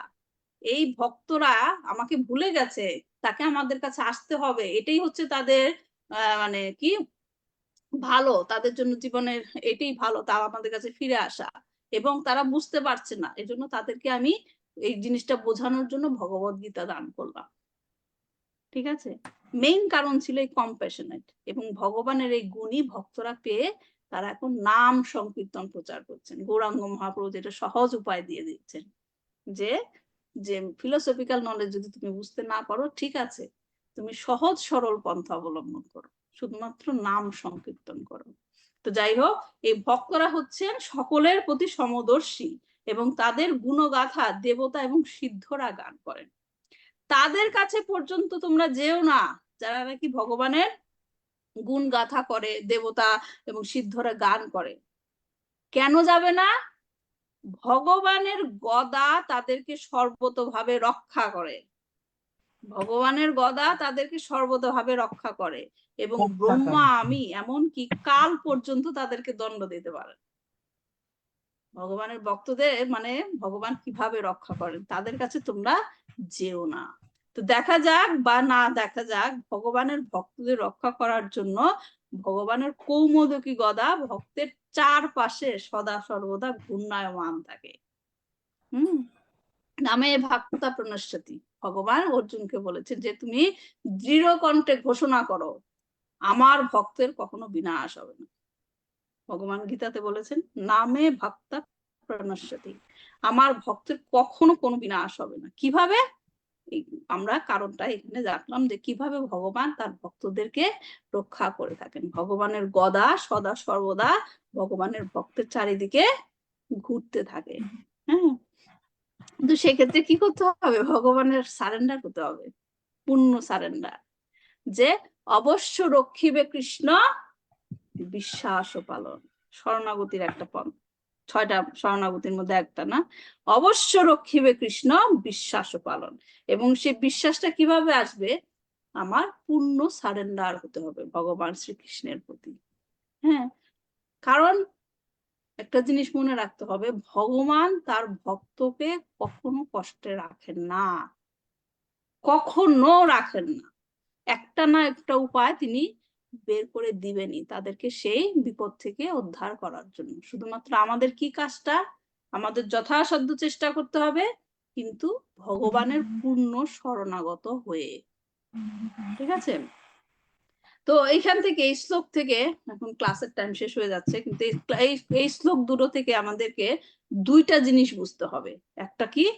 ভগবানের সর্বব্যাপ্ততা, ভগবান সব জায়গায় আছেন, সর্বব্যাপ্ততা। এখানে বহুপাদ তার ইসেতে তাৎপর্য খুব সুন্দর সুন্দর ভাবে লাইনের মধ্যে তার তিনি যা লিখেছেন তার মধ্যে সুন্দর সুন্দর অর্থ আছে অনেক। একটা জিনিস কি? ভগবানের সর্বব্যাপ্ততা, এবং ভগবানের ভক্তের কখনো বিনাশ হতে পারে না। আমি একটু 5-10 মিনিট একটু বেশি নিলে অসুবিধা আছে? তাহলে শ্লোকটা শেষ করে দেই, অসুবিধা হবে? না হ্যাঁ আমাদের সমস্যা নেই। আচ্ছা ঠিক আছে, থ্যাংক ইউ। তাহলে কি দুইটা জিনিস আমাদেরকে বুঝতে হবে, একটা হচ্ছে ভগবানের সর্বব্যাপ্ততা এবং ভগবানের ভক্তের কখনো বিনাশ হয় না।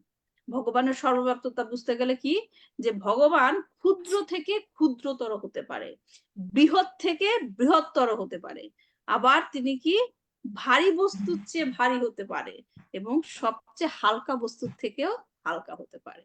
তো এইখানে আমরা যেটা প্রমাণ দেখছি, ভগবান কোথায় আবির্ভূত হয়েছেন? উত্তরার গর্ভে, গর্ভে অঙ্গুষ্ঠ পরিমাণ, মানে বৃদ্ধাঙ্গুলে যে অঙ্গুষ্ঠ পরিমাণ। এবং তিনি আবার দেখেন যে কি বিশ্বরূপ দর্শন দিয়েছিলেন অর্জুনকে, বিশাল সেই রূপ, যেটাকে কি পরিমাপ করা যায় না। তার মানে কি ভগবান কি ক্ষুদ্র থেকে ক্ষুদ্রতর এবং বৃহৎ থেকে বৃহত্তর হতে পারে। আবার তিনি কি সবচেয়ে ভারী বস্তুর থেকে ভারী হতে পারে, আবার সবচেয়ে হালকা বস্তুর থেকে হালকা হতে পারে। যেমন যশোদা মার কোলে যখন নাকি শ্রীকৃষ্ণ যশোদা মা যখন শ্রীকৃষ্ণকে কোলে নিয়ে খেলা করতেন, তখন কি দেখেন না, প্রায় বাচ্চাদের আমরা দেখি যে আমরা এরকম করে উপরে ছুড়ে দিই আবার ধরি, উপরে ছুড়ে দিই আবার ধরি, রাইট, বাচ্চাদেরকে।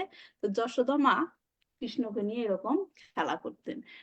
এই মানে ব্যাখ্যাটা গৌরাঙ্গ দর্শন প্রভু তার ক্লাসে সুন্দর করে ব্যাখ্যা করেছিলেন। তো যখন নাকি যশোদা মা কৃষ্ণকে এরকম উপরে ছুড়ে দিচ্ছেন আবার নামিয়ে নিচ্ছেন, তখন কৃষ্ণের ইচ্ছা হলো যে আমি আরো উপরে উঠবো, ওইটুকু উচ্চতায় আমার আনন্দ হচ্ছে না, আমি আরো উপরে উঠবো। হ্যাঁ, তখন সে তার লীলা শুরু করলো ভগবান শ্রীকৃষ্ণ, এবং সে নিজের ওজন বাড়াতে লাগলো, ওজন বাড়াতে লাগলো, এবং এক পর্যায়ে যশোদা মা আর তাকে ওইরকম ভাবে করতে পারলো না। তখন তিনি আরেক লীলা শুরু করলেন, তৃণাবর্ত লীলা তো জানেন, রাইট? তৃণাবর্তা সেই লীলা শুরু করলেন, এবং সেখানে সে তৃণাবর্তার আগমন হলো। এবং তৃণাবর্তা কি করলো, কৃষ্ণকে কোলে নিয়ে সে বিশাল উপরে চলে গেল, যেটা ভগবানের ইচ্ছা ছিল যে আমি আরো উপরে উঠবো। এবং সেখানে নিয়ে গিয়ে এক সময় ভগবান তার ওজন এতটাই বাড়িয়ে দিলেন, তৃণাবর্তা তাকে আর হোল্ড করে রাখতে পারলো না। হ্যাঁ, তো এটাই হচ্ছে ভগবান, সে সবচেয়ে ভারী বস্তুর থেকে ভারী হতে পারে এবং সবচেয়ে হালকা বস্তুর থেকে হালকা হতে পারে। এবং যে উত্তরার গর্ভে তিনি যে আবির্ভূত হয়েছিলেন, এমন নয় যে তিনি বাইরে, এই জিনিসটা যখন আপনি খেয়াল করবেন যে কোন সময়ে ঘটনাটা ঘটছে, ভগবান শ্রীকৃষ্ণ যে উত্তরা যে তার কাছে ছুটে আসলো কোন সময়ে, যখন ভগবান কি হস্তিনাপুর ছেড়ে চলে যাচ্ছিলেন, মনে আছে ঘটনাটা? যখন তিনি হস্তিনাপুর থেকে চলে যাচ্ছিলেন, তখন তিনি আসলে কোথায় ছিলেন? রথে ছিলেন। তো এমন কি হয়েছিল যে ভগবান যখন উত্তরার গর্ভে প্রবেশ করলো তখন তিনি রথে ছিলেন না? রথে ছিলেন, রথ ছিলেন, গর্ভ ছিলেন, রথেও ছিলেন, গর্ভ ছিলেন। এমন নয় যে তিনি উত্তরার গর্ভে আবির্ভূত হয়েছেন তার মানে রথের উপরে নাই, তিনি ওইখানেও আছেন, গর্ভেও আছেন। হ্যাঁ, এজন্য ব্রহ্ম সংহিতায় বলা হয়েছে আনন্দ চিন্ময়ের আশা প্রতিভাবিতা স্থাবিরে নিজের উপাত্তা কালাবিহি গোলোকা এবা নিবাসাত্তি আখিলাত্মা ভূত গোবিন্দামাদি পুরুষাম তামাহাম ভজামি। মানে কি, গোলোকা এভা নিবাসাতি আখিলাত্মা ভূত, বোঝা গেছে? এই ভগবান যে গোবিন্দ, যাকে আমি গোবিন্দ সে প্রণাম করছি, সে গোবিন্দ গোলকেও আছেন, আখিল আত্মা ভূত, এই জড় জগতের প্রতিটি কোনায় কোনায়ও আছেন। এমন নয় যে তিনি জড় জগতে আবির্ভূত হয়েছেন, তিনি গোলকে নাই। বোঝা গেছে জিনিসটা? তিনি ওইখানেও আছেন, ওইখানেও আছেন। তারপর আমরা নরসিংহ প্রিয়াতে বলি কি, বাহির নরসিংহ হৃদয়ে নরসিংহ। নরসিংহ কি হৃদয়েও আছেন, বাহিরেও আছেন। এমন না যে আমার হৃদয় তাকে গ্রহণ করল। হ্যাঁ, এই জন্য তো ভগবান সর্বব্যাপ্ত। সর্বব্যাপ্ত। আরেকটা পয়েন্ট কি এখানে, যে ভগবানকে বলা হয়েছে অসীম। অসীম মানে কি? অসীম কথাটার মানে কি? হ্যাঁ, যার কোনো সীমানা নেই, যার কোনো সীমানা নেই, অসীম। কিন্তু আসল সর্বত্র মানেটা বিরাজমান। হচ্ছে অসীম।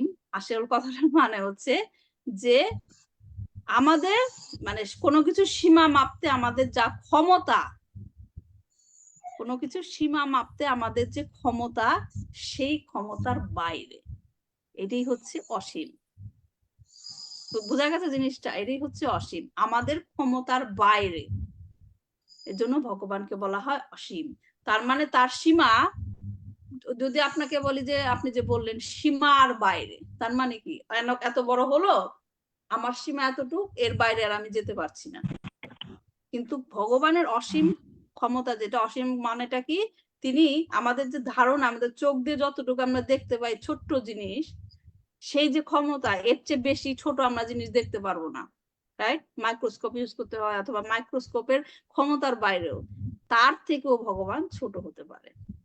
তার মানে কি, আমাদের যে ক্ষমতার কি আছে, লোয়ার লিমিট, আপার লিমিট। এর চেয়ে ছোট জিনিস আমরা দেখতে পারবো না, এর চেয়ে বড় জিনিস আমরা দেখতে পারবো। এই যে লিমিট, সে বাইরে ভগবানের অবস্থা। বোঝা গেল? এটাই হচ্ছে তার অসীম।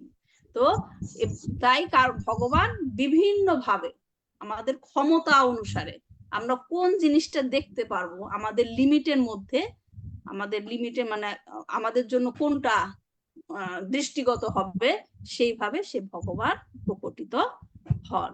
আমাদের গ্রহণ করার ক্ষমতা কতটুকু, তার উপর নির্ভর করে ভগবান আমাদের সামনে প্রকটিত হন। এটা কেন করেন? ভগবান আমাদের প্রতি কৃপা করে, কৃপা করে তিনি আমাদের সামনে আমাদের ক্ষমতা অনুসারে আমাদের সামনে প্রকটিত হন। ঠিক আছে, তাহলে আজকে এই পর্যন্তই থাক। নেক্সট উইক আমরা 10 নম্বর শ্লোক থেকে পড়বো। 11 পর্যন্ত আসলে একই সাবজেক্ট ম্যাটার, একসাথে করলে ভালো হতো। যাই হোক, আমাদের সময় শেষ। নেক্সট উইক আমরা পরবর্তী শ্লোক থেকে পড়বো।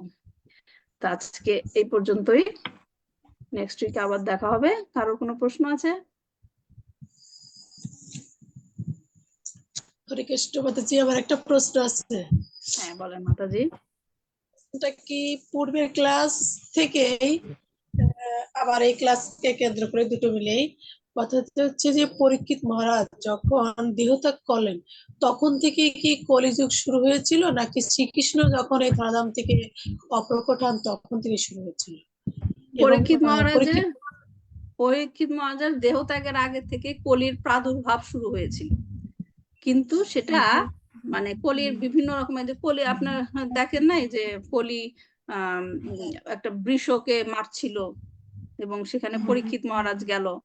কলি আবির্ভাব হয়েছিল, কিন্তু তার এফেক্ট গুলি দেখাতে পারছিল না পরীক্ষিত মহারাজের থাকার কারণে। পরীক্ষিত মহারাজের থাকার কারণে তার ইফেক্ট গুলি সে দেখাতে পারছিল না, কিন্তু কিছুটা হলেও দেখিয়েছিল, যেটা নাকি শৃঙ্গি, যে ওই ঋষির নামটা ভুলে গেছি, যাকে শৃঙ্গি, যাকে যে নাকি পরীক্ষিত মহারাজকে অভিশাপ দিল। শ্রমিক ঋষির শ্রমিক ঋষির পুত্র, স্বামী ঋষির ছেলে, যিনি শৃঙ্গি, যাকে পরীক্ষিত মহারাজকে অভিশাপ দিল। হ্যাঁ, এটাও কিন্তু কলির প্রভাব, কলির কারণে, এই কারণে তিনি অভিশাপ দিয়েছিলেন। না হলে একজন ব্রাহ্মণ কি করে ফলশ্রুতি মানে না বুঝে, যে তিনি পরীক্ষিত মহারাজকে না চিনে, তার যে ক্ষমতা, তার যে ক্ষমতা ছিল, তার বাবার কাছ থেকে এত কিছু শিখেছিল, তার ক্ষমতার অপব্যবহার করেছিল। তার মানে এটা কলির প্রভাব, রাইট? কলির প্রভাবে এই ঘটনাটা ঘটেছিল। কিন্তু পরীক্ষিত মহারাজ যেটা করেছিলেন, যে স্বামী ঋষির গলায় মৃত সাপ পেঁচিয়ে দিয়েছিল, সেটা কিন্তু আসলে বলা হয় যে তিনি কলিকে বলেছিলেন যে স্বর্ণতে থাকতে পারেন, এবং তার মাথায় ছিল স্বর্ণ মুকুট, এই কারণে তার ইফেক্ট হয়েছিল। কিন্তু আসল কারণটা হচ্ছে ভগবান নিজের কাছে তাকে নিয়ে যেতে চেয়েছিলেন, তাকে যতটুকু কাজ দিয়ে পাঠানো হয়েছিল তাকে নিয়ে যেতে চেয়েছিলেন, এবং তাই এই ঘটনাগুলো ঘটিয়েছিলেন, এবং সেটা পরীক্ষিত মহারাজ বুঝতে পেরেছিলেন, এবং তাই তার কারণে তিনি সেটাকে কি অনুশোচনা না করে সেই 7টা দিন কাজে লাগিয়ে ভগবানের কাছে যেতে চেয়েছিলেন। আপনার প্রশ্ন যেটা হচ্ছে যে পরীক্ষিত মহারাজ থাকাকালীন কলির আবির্ভাব হয়েছিল, কিন্তু তার ক্ষমতাগুলি দেখাতে পারছিল না পরীক্ষিত মহারাজ থাকার কারণে। বুঝতে ঠিক পারছি আছে মাতাজি? বুঝছি। আর কোনো হরে প্রশ্ন কৃষ্ণ আছে? মাতাজি। হ্যাঁ, হরে কৃষ্ণ। বলছি কি আমার একটা প্রশ্ন ছিল যে ওই যে 7 নম্বর শ্লোকে মনে হয় ওই মৃত্যুর পরে যে 7 মাস কি অবস্থায় থাকে ওই যে তা ওটা কি মৃত্যুর সাথে সাথেই কি মানে মৃত্যুর পরের থেকে 7 মাস পর্যন্ত নাকি মানে সবাই কি একই সময় থেকে মানে মৃত্যুর পরের থেকে সবাই কি 7 মাস পর্যন্ত থাকে যে আচ্ছা একটু একটু নাকি দাঁড়াও। 7 কখন থেকে নম্বর শ্লোক, মাতৃগর্ভে প্রবেশ হয়? ওই যে আমি যে সেই পড়লাম না, কপিল মুনি তার মাকে বর্ণনা করেছিল গর্ভস্থ অবস্থায় কি হয়। যখন নাকি বাবার কাছ থেকে রেতকণা মায়ের গর্ভে প্রবেশ করে, মায়ের গর্ভে দান করা হয়, এবং তখন তাদের মিলনের ফলে যে জিনিসটা শুরু হয় তখন থেকে 0 ডে আর কি। 0 ডে থেকে কি হয় 7 মাস পর্যন্ত। এটা গর্ভস্থ অবস্থার মাতাজি, মৃত্যু না। আচ্ছা, না আমি ভাবলাম কি যে মৃত্যুর পরের থেকে একটা জীবের যখন মৃত্যু হলো মানে দেহ রাখলো তারপরে কতদিন পরে তার সে দেহ ধারণ করতে পারে সেইটা তো মানে মানে সেই সম্পর্কে জানতে চাচ্ছিলাম আর কি। হ্যাঁ, সেটা আলাদা টপিক মাতাজি। এখানে যেটা বলা হচ্ছে সেটা হচ্ছে গর্ভস্থ অবস্থায়, সেটা আলাদা টপিক। আপনারা যদি জানতে চান আমি পরবর্তী কোন একটা ক্লাসে বলতে পারি যে আচ্ছা এক শরীর ধারণ আচ্ছা ঠিক আছে। ত্যাগ করার আরেকটা পরে কথা আরেকটা, মাতাজি, হ্যাঁ, হ্যাঁ একটা শরীর ছেড়ে যাওয়ার পরে আরেকটা শরীর ধারণ করার যে মধ্যবর্তী অবস্থা, সেটা অনেক একটু ডিটেলসে বলতে হবে মাতাজি। হ্যাঁ মাতাজি, আমি মানে ভাগবতমের বাইরের একটা প্রশ্ন করতে চাচ্ছিলাম যে হচ্ছে আমরা ওই যে দর্শন আরতির সময় একটা কীর্তন করি না, যে হচ্ছে কি জানি ওই যে মানে পঞ্চতত্ত্ব দর্শনের কীর্তনটা, ওতে হচ্ছে সবার নামটা বলা হয় কিন্তু গদাধরের নামটা আমি খুঁজেই পাচ্ছি না। হ্যাঁ, গদাধরের নাম কি ওখানে বলা আছে? হ্যাঁ, আপনি যদি যেমন ইসকন কে সং যেখানে যান সেখানে সকল ভজন লেখা আছে, kksongs.com I না না think। মাতাজি, ভজনটা তো আমি জানি, যেমন ধরুন প্রথমে লেখা আছে হা হা হ্যাঁ, প্রভু নিত্যানন্দ, তারপরে লেখা আছে আছে মানে অদ্বৈত প্রভুর কথা, তারপরে হচ্ছে এই শ্রীরূপ সনাতন ওনাদের কথা লেখা আছে, স্বরূপ আহা স্বরূপ হ্যাঁ, সনাতন রূপ রঘুনাথ এইগুলো লেখা আছে, তারপরে লাস্টে যে হচ্ছে শ্রীবাস ঠাকুরের কথা লেখা আছে।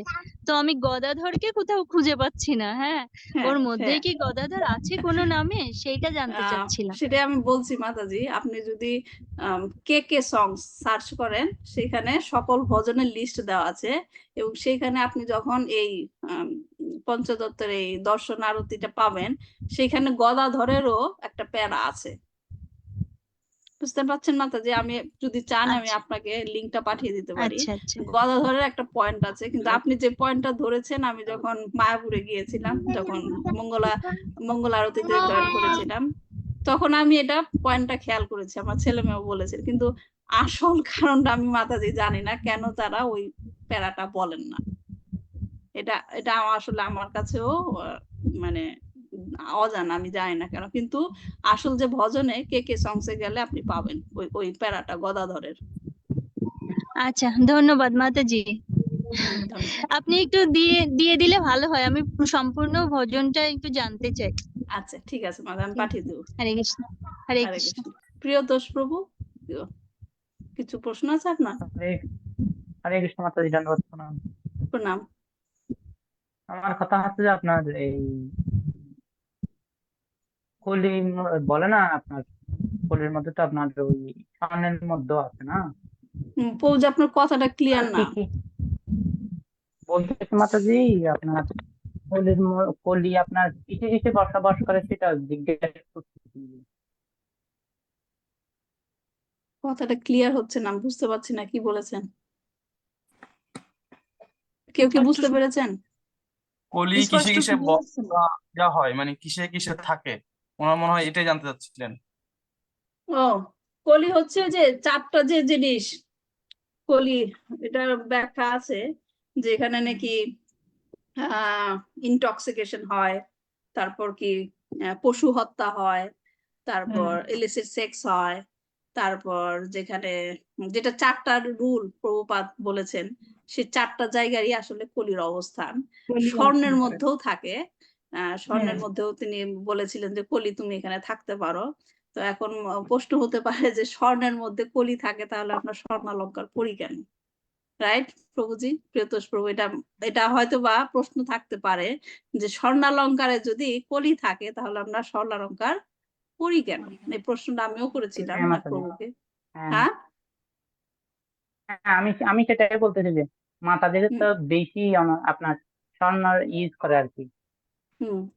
সেটার প্রশ্নের উত্তর হলো প্রভুজি যে আপনি স্বর্ণালঙ্কার গ্রহণ করতে পারেন, কিন্তু প্রয়োজনের অতিরিক্ত নয়। বুঝতে পারছেন? যতটুকু আপনার দরকার।